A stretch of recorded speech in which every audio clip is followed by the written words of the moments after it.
The Siege of Fort Erie, 1814. The Battle of Fort Erie took place at Fort Erie, Ontario, directly across the Niagara River from downtown Buffalo, New York. The battle occurs on August the 15th, 1814, but a series of actions will take place before and after the battle and will end with the Americans withdrawing from Upper Canada. Hence, I refer to it as the Fort Erie Campaign.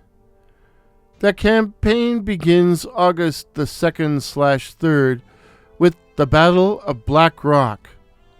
Note, the engagements recounted in this video are based on the entries regarding Fort Erie in D.R. Westhouse's unpublished The War of 1812, A Chronology of the Military Actions, 1812 to 1815.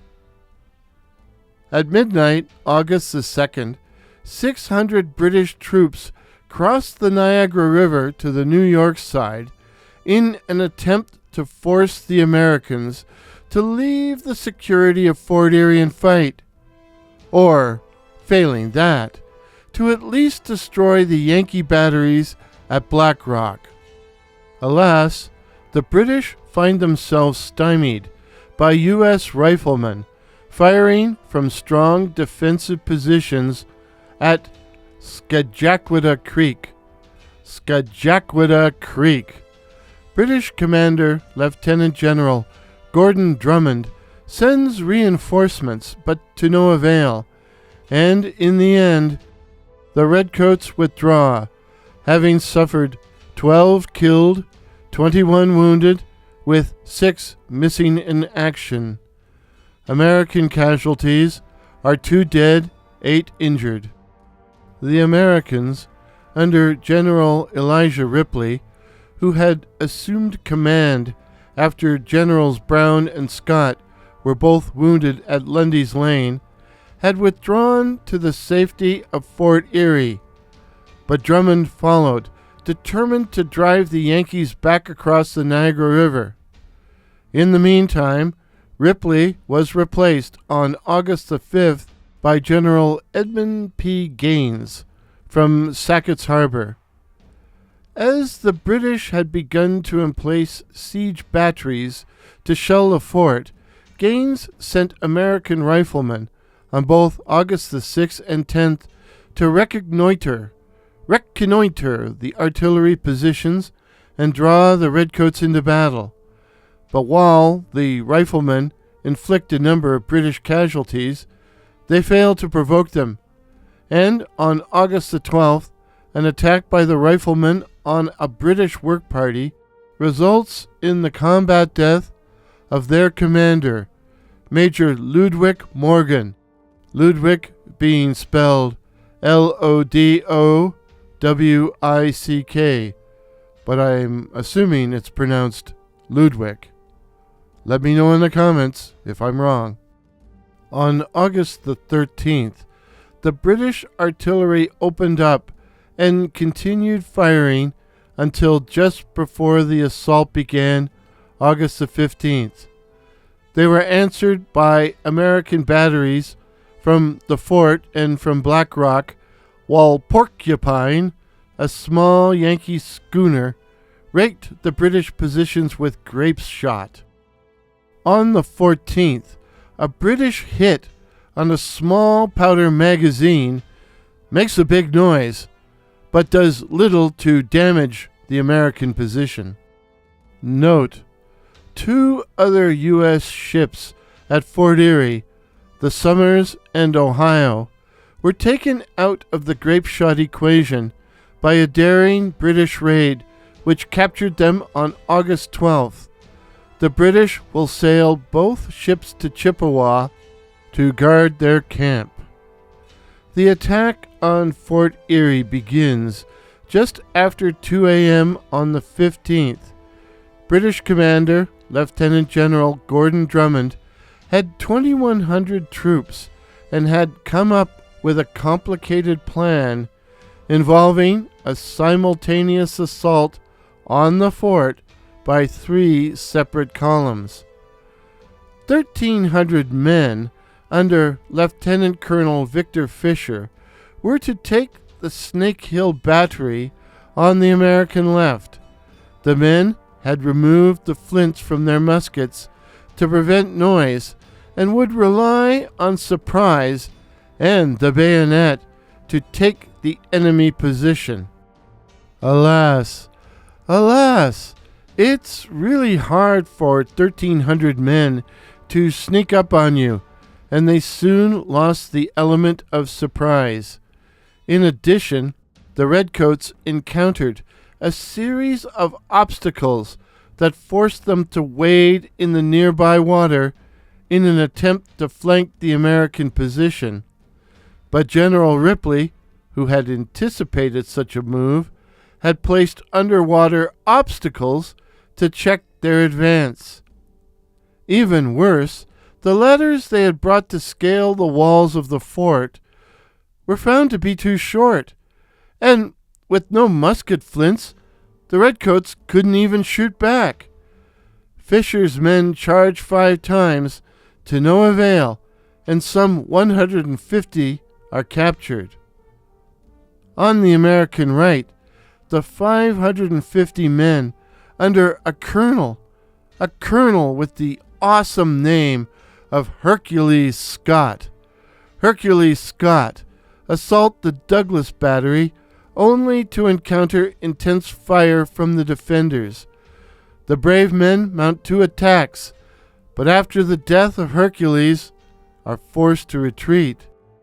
In the center, Lieutenant Colonel William Drummond's men, he was a distant relative of General Drummond, penetrated the fort's north bastion, but after an intense firefight lasting nearly an hour, the world exploded in a shower of wood, rock, and body parts.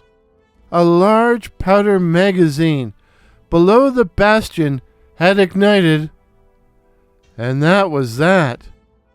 William Drummond was killed during the firefight. The final cost of the August 15th battle? Westhouse says the British lost 222 dead, 174 wounded, 186 captured.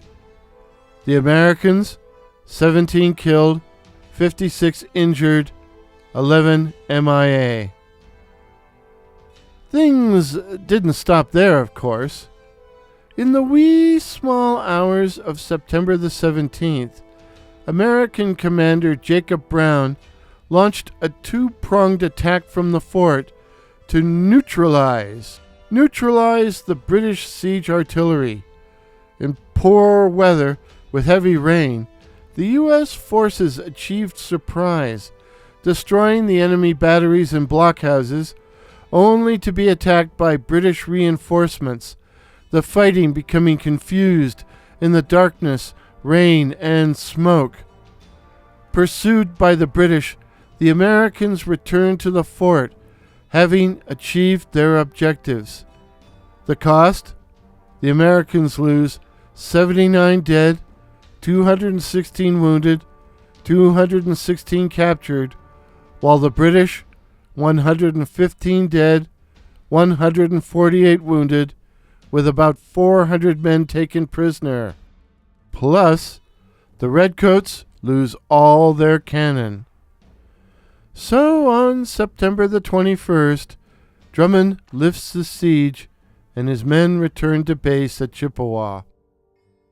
In October, Major General George Izard takes overall U.S. command.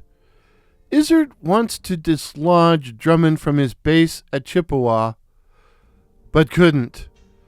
Learning of a British supply dump at Cook's Mills on Lyons Creek in present-day Welland, Ontario, on October the 18th, Izard dispatched 900 men under Brigadier General Daniel Bissell to destroy it. Basel's men drive off the British guards and decide to camp for the night. But after midnight, their pickets are attacked by the Glengarry Light Infantry. The Americans drive them off, but the Redcoats return the morning of the 19th with a force of 1,200 men. The result, an intense firefight, ending in a British withdrawal, the British having been ordered not to fully engage. The Redcoats lose 1 dead, with 18 wounded or missing, but the Americans suffer 13 killed, plus 53 injured. After destroying 200 bushels of grain, the Yanks head back to Fort Erie, which the Americans abandoned on November 5th, ending the Fort Erie Campaign and the last U.S. invasion of Canada. After 125 days, the Niagara Campaign of 1814 was over. Winter's a-comin', and even a mild Niagara winter is no fun, as I know from personal experience. If this is your first visit to 1812 channel, my name is Warren and I'm your host. I'm not a historian, nor am I an expert on the War of 1812. Instead, I'm a student wishing to learn about the conflict. Each month, for the roughly 3 years of the war, I will outline the major events. I will also review a book on the war. Did I miss anything? Any errors? Then let me know in the comments below. Today's footage, courtesy of Dr. Anne Marie James, shows the War Memorial on the grounds of the Saskatchewan Legislature. And the music used in today's video was Crusade by that patron of the internet, Kevin MacLeod. I use it a lot, so let me know in the comments if you'd like to hear some different music. And wow, this campaign was sure hard on the old pipes. Whew.